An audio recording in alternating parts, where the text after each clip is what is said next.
भैया जयेश, अपनी पुरानी मेम साहब के यहाँ हमरे काम की जरा बात करो ना। 2 ही दिन में भाग जाओगे भैया।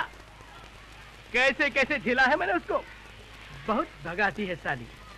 जब घर में काम नहीं होता है ना तो बच्चा थमा देती है मुझको। बच्चे को हम संभाल लेंगे भैया, तुम फिक्र बिल्कुल मत करो। 2 महीने से बैठा हूँ, खाने के बांधे हैं। अरे यार तू चिंता काहे को कर रहे है? अपन ये घर छोड़ के जा रहे है। तू आके लग जा इधर। मेम साहब तो बढ़िया है, मगर वो साला बुड्ढा खड़ूस दिन भर दिमाग खराब कर देता है। इधर आओ उधर जाओ, दिमाग पका के रख दिया है। अरे भैया बड़ी किस्मत से अच्छा घर मिलता है। भैया किस्मत तो इसकी अच्छी है, ना ये उन्हें छोड़ता है और ना वो इसे छोड़ते हैं। अब क्या हाल है राजू भैया? अरे गांव से कोई चिट्ठी पत्री आई क्या नहीं? चिट्ठी पत्री तो आई नहीं। हाँ यार बैठ। नहीं, मालकिन को काम पर जाना है और साहब को नाश्ता भी देना है। वो जो तुमरे कुछ नहीं है उनकी बड़ी चिंता है, और वो तुम्हारी अंधी माँ जो बिना ऑपरेशन के घर बैठी है। 25 साल की जवान बहन कुमारी घूम रही है, उनकी कोनो चिंता नहीं है का? लेकिन कलन भैया, ऑपरेशन के लिए पैसे कहाँ से लाऊं? ये लो, सोने की खान में बैठा है और पूछता है सोना कहाँ से लाऊं। अरे मूर्ख, तेरे को पैसों की क्या कमी? बस तू हमारा जरा सा साथ दे दे तो तेरी माँ की आंखें भी ठीक हो जाएंगी और तेरी बहन की शादी भी हो जाएगी। पर मुझे क्या करना होगा? अरे तुम्हें कुछ नहीं करना है, सब कुछ तो हम करेंगे। बस तू हमारा जरा सा साथ दे दे बस। इधर आ बताता हूँ।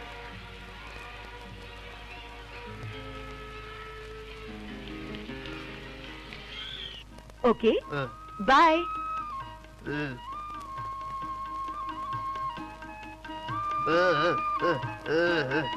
ये क्या darling, don't worry, I try to come early. Okay Raju. जी मैम साहब। हाँ, तुम 2 स्लाइस में बटर लगाकर गर्म दूध के साथ साहब को दे देना। ओके? जी मैम साहब। Okay darling, bye. राजू। जी मालकिन। हाँ देखो, मैं क्लिनिक जा रही हूँ, दरवाजा अंदर से बंद कर लेना और साहब का ध्यान रखना। अगर कोई अनजान आदमी आए तो दरवाजा बिल्कुल मत खोलना। और सुन, रात में वो मोटी गिर गई बुड्ढे से टकरा के।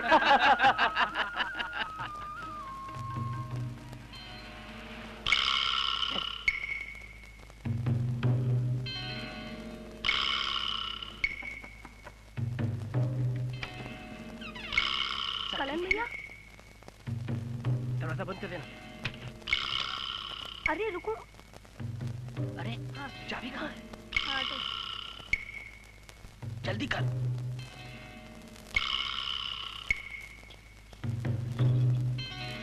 चल चल।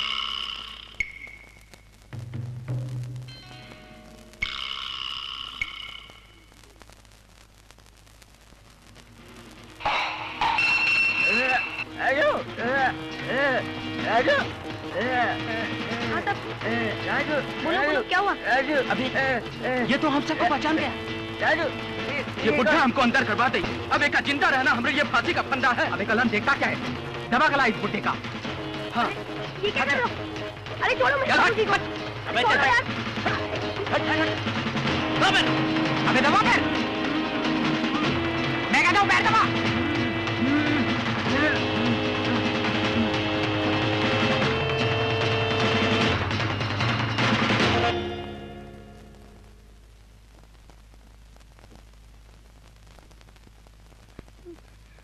बाबूजी, बाबूजी, बाबूजी, बाबूजी, बाबूजी, ये क्या किया तुमने? तुमने तो कहा था सिर्फ पैसे लेंगे, फिर ऐसा क्यों? मार दिया मेरे बाबूजी को।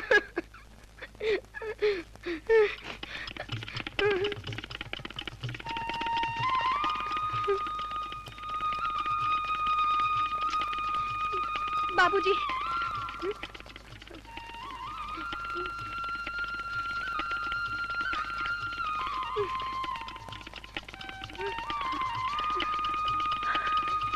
राजू, क्या हुआ इन्हें?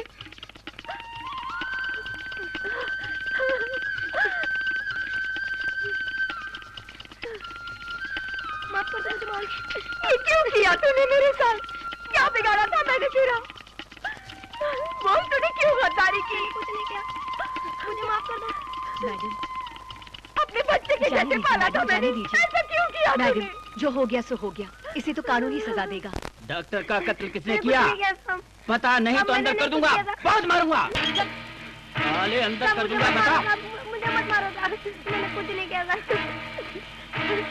मैंने कत्ल कर दिया और कहता है कुछ नहीं किया। मारो मुझे साहब, मैंने कुछ नहीं किया। किसने मारा? लल्लन लल्लन नीलू ये सब वहाँ पहले बोले सिर्फ पैसे लेंगे, मारेंगे नहीं।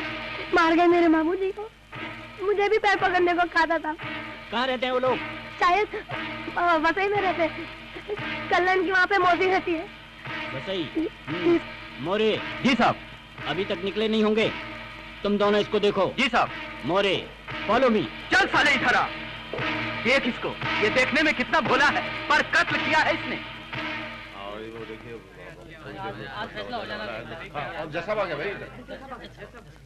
अदालत की कार्रवाई शुरू की जाए।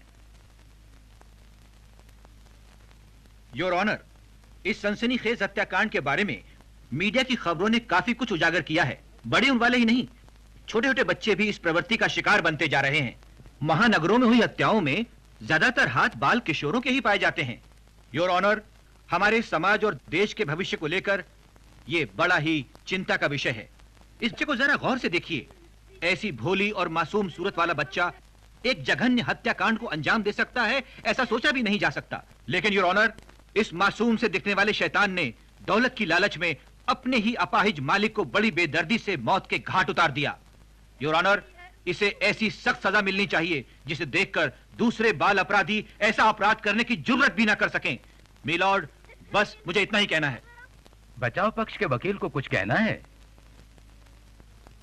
जी हाँ योर ऑनर, मैं अपने फाजिल दोस्त की बातों से पूरी तरह सहमत हूँ कि आज हमारे देश में बाल अपराधों में निरंतर वृद्धि होती जा रही है और इसके लिए कठोर कदम उठाने की आवश्यकता है।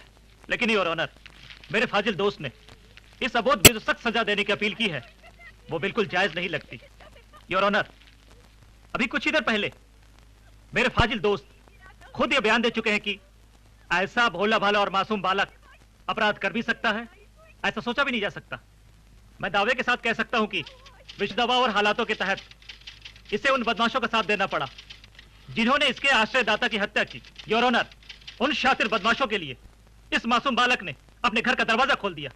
सिर्फ दरवाजा खोल देने भर से इस मासूम बालक को अपराधी करार नहीं दिया जा सकता, वो भी एक ऐसा बालक जिसने कभी अपने माँ बाप का प्यार पाया ही ना हो। योर ऑनर, ऐसे परिवेश में पले इस बालक को कोई भी शातिर अपराधी बहला या फुसलाकर बड़ी आसानी से किसी भी तरह का अनैतिक या अपराधिक कार्य करवा सकता है और निश्चित रूप से बाल अपराधों पर अंकुश लगाने के लिए आज कठोर कदम उठाने की आवश्यकता है। अपराधी चाहे बड़ा हो या छोटा, उसे सजा जरूर मिलनी चाहिए। योर ऑनर, किसी बच्चों को अच्छे या बुरे काम के लिए उकसाना बड़ा ही आसान काम है। उन शातिर बदमाशों ने इस मासूम को भी हथियार की तरह इस्तेमाल किया। असली गुनाहगार ये बच्चा नहीं, वो आवारा लड़के जिनका जिक्र कई बार ये बच्चा कर चुका है। योर ऑनर, कांटों की चुभन के डर से गुलाब के पौधों में खाद पानी देना बंद नहीं किया जा सकता। अगर ऐसा किया तो फिर गुलाब कैसे खिलेंगे, फिजा कैसे महकेगी? नफरत अपराध से होनी चाहिए, अपराधी से नहीं। योर ऑनर, मेरी अदालत से दरख्वास्त है कि ऐसे मासूम बालक को एक अच्छा नागरिक बनने का अवसर प्रदान किया जाए और एक मुरझाए फूल को खिलने का मौका दिया जाए। That's all your honour. Order order. तमाम सबूतों और गवाहों के अलावा दोनों वकीलों की दलील सुनने के बाद अदालत इस नतीजे पर पहुंची है कि असली कातिल वो बदमाश लड़के हैं। इस बच्चे को सिर्फ हथियार बनाया गया है, इसीलिए अदालत इस बच्चे को बरी करती है और आदेश देती है कि इस बालक को वैधानिक संस्था की देखरेख में रखा जाए जो इसकी पढ़ाई और रोजाना के खर्चे का वहन कर सके, अच्छा नागरिक बनने में मदद कर सके। दोषी कौन? दोषी कौन?